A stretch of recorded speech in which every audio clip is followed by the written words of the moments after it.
Hey,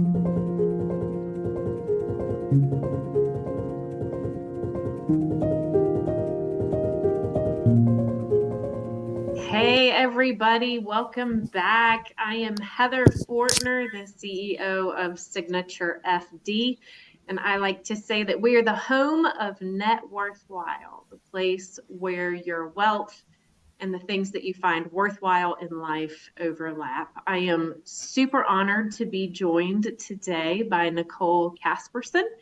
Nicole is the founder of FinTech is Fem. I can't wait to hear more about that.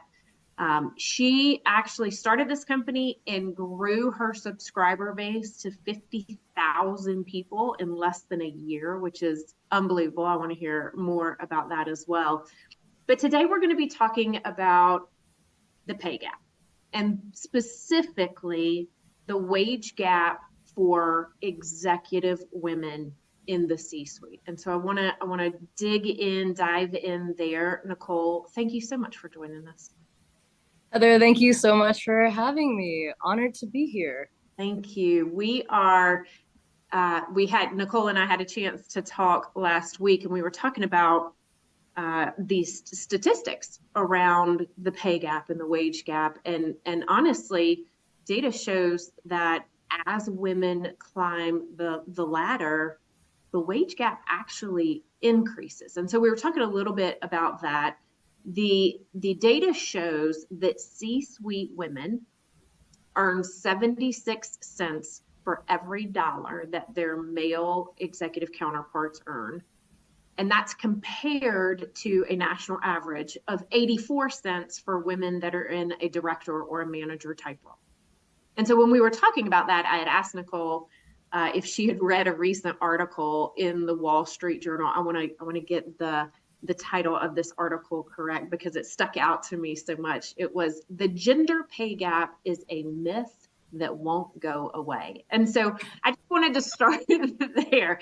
Like those two things, the data that says it exists and how big it is, and then this piece that, it's just really a myth. It doesn't really exist. Talk to me about that. I believe we were also discussing that article that it was written by two men. So you can start there with what that is so problematic to have a story like that and it not even, have the pen of a female perspective or someone that actually experiences what the pay gap does to us. First and foremost, statistics are not myths. And what that article does is it actually really paints a picture that women are the problem and that, all of the pay gap and the wealth gap and all the disparities that we see as if we're the ones that have a problem and we have to correct and solve them. Like women, they say other countries have, good healthcare and America has women. So we are the ones that shoulder all of the responsibility to create a real equitable economy for ourselves and then for everyone. When you serve women, you serve everyone better. That's just facts. So that I see like that problem. The reality is that there's nothing wrong with women and there's everything wrong with a system, right? We have to put the blame on the system and not women. And honestly, it's a narrative that I've seen throughout my career in journalism. I've been in a business and finance reporter and journalist and editor for nearly a decade. And frankly, it's unfortunate, but articles like this, they happen. And that's why media literacy is important too. Yeah. So talk to me about that. Yeah. Talk to me about so I found that fascinating. And one of the things that I've been really thinking about lately is like, I'm not media savvy. Like I don't really know where to go to ensure that what I'm reading or what I'm ingesting is true. Like the facts. I want the facts, not opinion. And so this was a very telling article for me, which was like, man, I just don't feel like I'm necessarily getting the facts. But to that point of creating that narrative, I think that's why you started your business, is to ensure that women had a place specifically in the fintech space to come to hear the facts. Yeah, well, and to hear it from, the perspective of someone that has their lived experience, i.e. myself. So I started FinTech is Femme in November 2021. Launched it then, and it started as a newsletter and has grown into a full community of over 50,000 FinTech leaders. And the reason I started it, I just grew tired and frustrated with the way that business media failed to report on women as leaders in finance and technology, and that is actually a direct correlation to how the industry fails to serve them with financial products. What happens in the media is, it determines, those are the platforms that determine the people that get the funding, that get the checks written for them, that get the products off the ground and running, and those products are the ones that shape our entire universe. So it really does start with that media literacy, coupled with financial literacy. But one of the big frustrations really was seeing the way that media companies would put female stories. They would cover them, but they would put them, and people of color, they'd put them in the diversity section or the women's section of a publication. And I just don't really understand why we have to have those kinds of sections. Why are we sectioning people off and instead putting them as front page news, just like anything else? And so FinTech is Femme is designed to give you the news, the analysis, the resources, the education that you need. And it's going to come from a female lens. It's going to come from, and not just a female, but a human one, right? Like one that transcends your typical move fast and break. I don't know if I can swear here, but the saying. Yeah, let's like not move fast and break. Why don't we like move fast and fix things? How about that? And so thinking of different metrics for success, thinking about different ways to do businesses. I just hosted my 300-person leadership summit on Monday. That was an entire female speaker faculty sharing the different ways. It wasn't a women's summit. It was a FinTech summit, right? My newsletter is not a women's newsletter. It's a FinTech newsletter. It's designed to teach you about the business from a different perspective you just don't typically hear from. And so that's why I started. I was sitting here thinking as you were talking, one of the benefits I think that we can all learn and grow from as not only humans but executives is reading things from a different perspective and through a different lens. And so my brain was saying, God, I wonder how many male advisors would be better advisors to this coming wave of wealth transfer to serve female clients if they just read stuff from a different perspective or from a different lens. So I love that concept of, just presenting through your lived experiences and your lens. How do you talk to me about, so you built this community, so you've taken this lens and this narrative, and obviously it has been highly successful. It was, to go from nothing to 50,000 in a year is like, what in the world is happening? So people obviously want to hear this. So talk to me about, one, how you built the community, but two, the power in that community. Yeah, I mean, I learned early on in my reporting, I got to cover women like Sallie Krawcheck, right? The founder and CEO of Elevate, the first FinTech company built by women for women. I got to cover, all sorts of different companies during my reporting days. And I inherently uncovered the very unique and different characteristics that these leaders had and how they were able to reach just their version of success.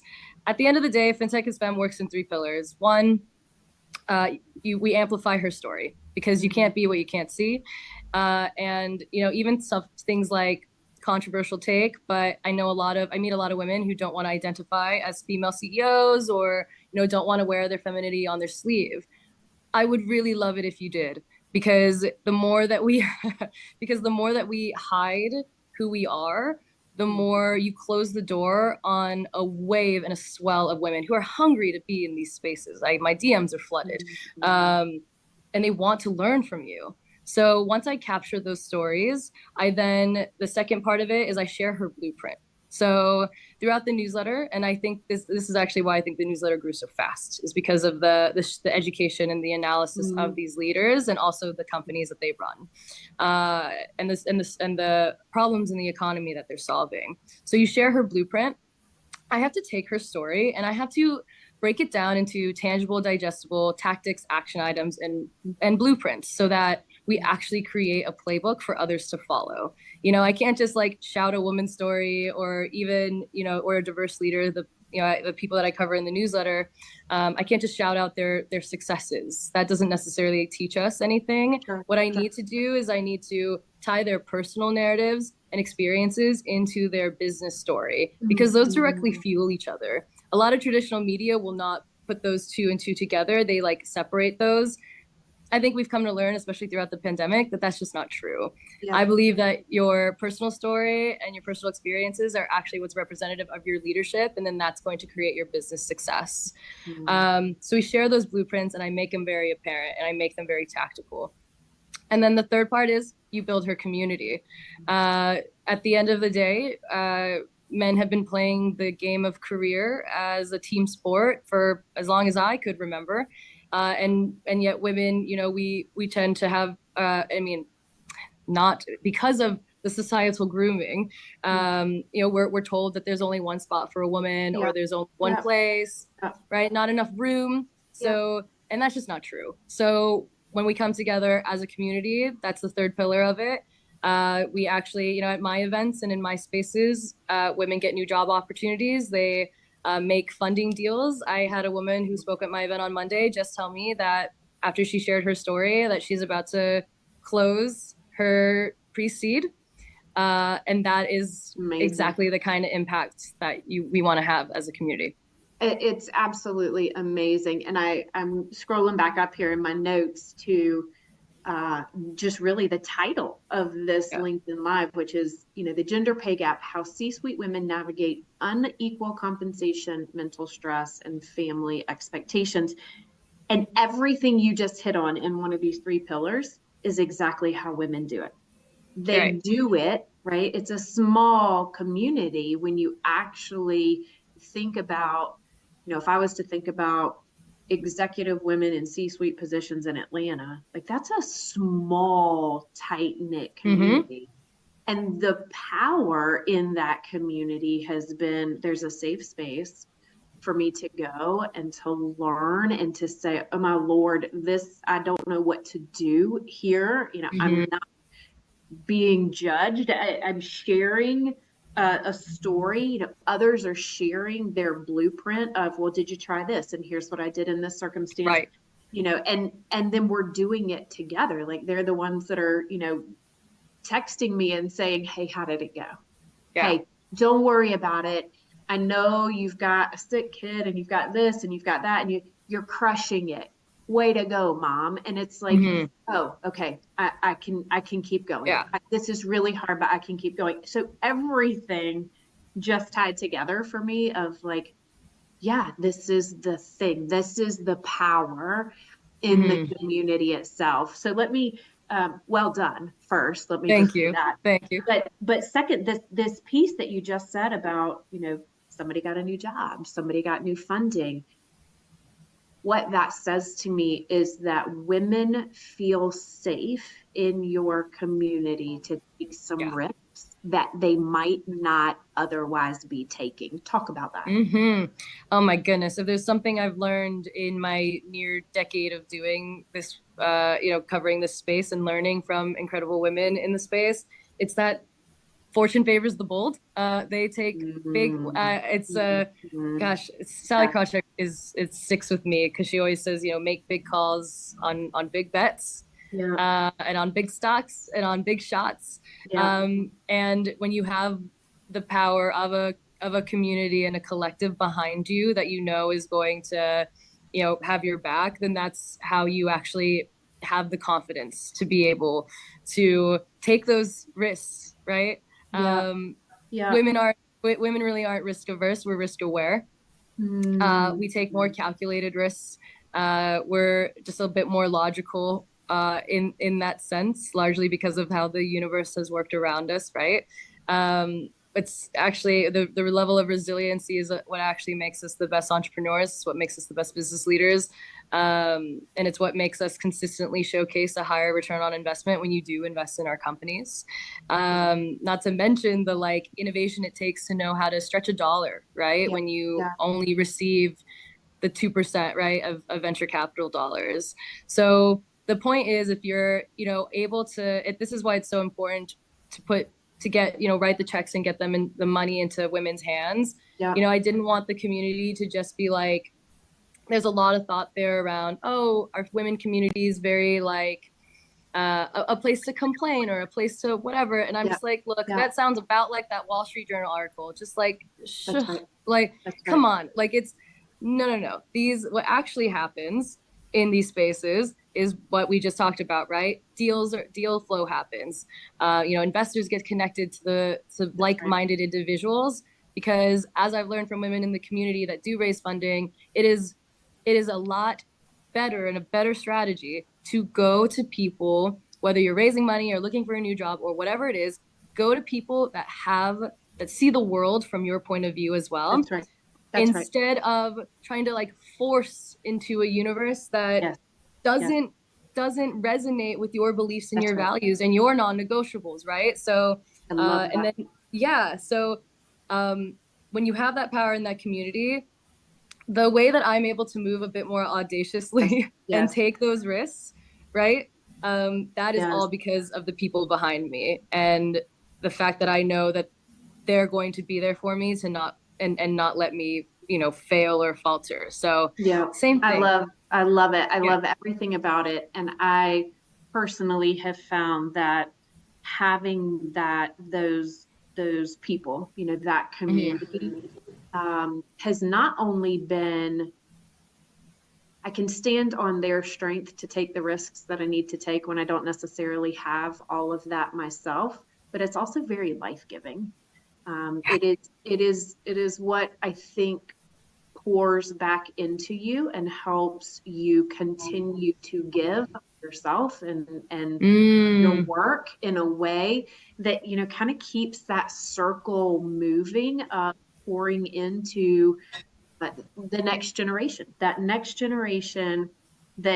hopefully doesn't, they don't have to take every hard choice and decision that you took and get all of those scars and all of those wounds from wrong choice that you made. Hopefully you're able to share some of that wealth. And I think that storytelling component, back to your founding principle of, can we just pull the narrative of the life and the business case together and share that wealth of information? That is how C-suite women navigate these spaces.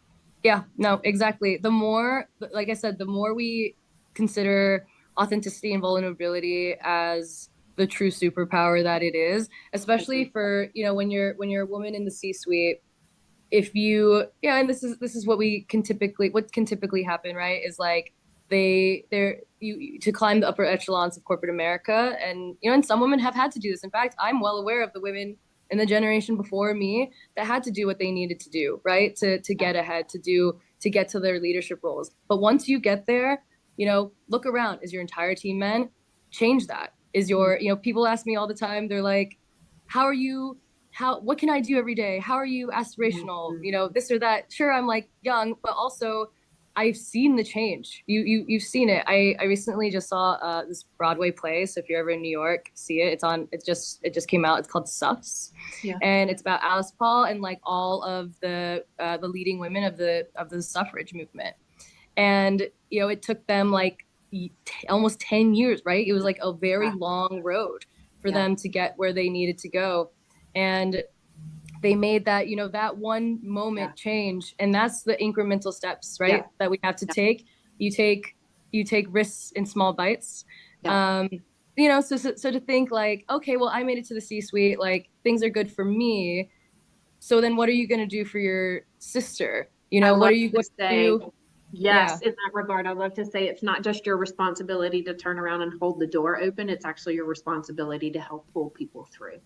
Yeah, because And that, that's you know, yeah. that takes a lot of what I learned in this process is, you know, that takes a lot of personal risk on your part too, right? Because Yep. you're betting on someone else being able to be successful in that role, and you have to actually expend some personal capital to get those people into the room. And it's been the highlight of my career in being able Mm, to help invest in other women who absolutely deserve to be at the table, and I was able to help get them to the table and then watch them thrive. Like that at your yeah, core, I think is one of the most amazing feelings as a leader, is knowing you've helped put other quality leaders, you know, where they should be in the first right, place. right. Tell And me then more yeah. about your book, how Oh people yeah. can get connected to your newsletter, what book you have coming out, like how do people join your community? Absolutely. So you could check out fintechisfem.co. You can also like follow me on LinkedIn and then visit my website. You can sign up for the newsletter there. It is free. There is a premium subscription, which does give you extra access to things, you know, early bird tickets to my events, that type of stuff, you know, meetups. Honestly, the subscription is super affordable. It's a cup of coffee a month. So there's that. And then I am working on finalizing my manuscript for my first book published under Wiley. It's called FinTech Feminists. And it essentially tells the stories of around 30 women in fintech, a lot of founders, but also CEOs of large fintech companies. And it just tells the story of how they've identified a problem in the economy, largely through their own personal experiences, and then set out to solve them. I love And what that does is it actually creates a playbook for anyone. I called it feminist for a reason. That is a gender agnostic term. Anyone can be that. So I very intentional with how I use those wordings because this is a space for everyone, right? Anyone that doesn't absolutely, feel like they are absolutely. anyone that doesn't feel like they're so interested in like your typical, you know, boys club or the way that things have traditionally been done, well, you can come here, and this is like a very modern um and like sustainable, if you will, right, way of actually creating a pathway to profitability, of creating a pathway towards longevity for your business. um yeah, because at the I end love of the that. day, like when you serve women, your everything you do is going to have a longer LTV. Those are just like, that's just like research. um but yeah, so it Yeah, I basically love tells the that. story of how those women have been able to tie their narratives into their business success and how they identified the gaps in the system, and then how they have built a fintech company to solve them. And then what that does is it does create that playbook, right? Yeah, So it's the yeah, amplify and then the yeah. blueprint. So then you get the playbook so that anyone that reads it can say, okay, so, It's you great. know, Lule de Messe, the CEO of eToro Yeah, US, did this. Okay, so this is how she built diverse teams that, you know, led her to do X, Y, and Z, right? Like those are the stories we want to share and tell. And there's so much to learn. I always say the handful of men that show up to my events and do read my work, I'm like the very, very smart ones. yeah, Because yeah. there is because there's like there's so much to learn from just a different way of thinking about business, and a much more sustainable way of doing it that we Yes. inherently have because of the universe around us. So I yeah. love that. Thank you. I think you know, we at Signature FD, we have a very similar philosophy as it relates to wealth and communities, and very specifically our Signature Women community. We find that people in general, love to share and learn with people that are Mhm. like them. And so, you know, intentionally carving out those spaces where like-minded people can come together and learn, feel safe about sharing, but get to know others to take the journey with. We find that specifically in the arena of money and finances, that those communities are incredibly important. And so, you know, we at Signature Women, at Signature FD, those types of communities are invaluable. So thank you for Yeah. the work that you are doing in that space. Thank you for your time today. I know that that was It's a lot. You're traveling. You're in New York for FinTech Week. I know you've had a big, long week with your event. So Yeah. congratulations on Thank that. you. Thank you to everyone who joined us. Don't forget, you can ask our marketing department for a mug tea with Heather if you would like. You can email marketing@signaturefd.com and they will get that over to you. Thank you, Nicole. It has been wonderful, and we'll look forward to seeing you again. Thanks. All right. Thank you for having me. Bye.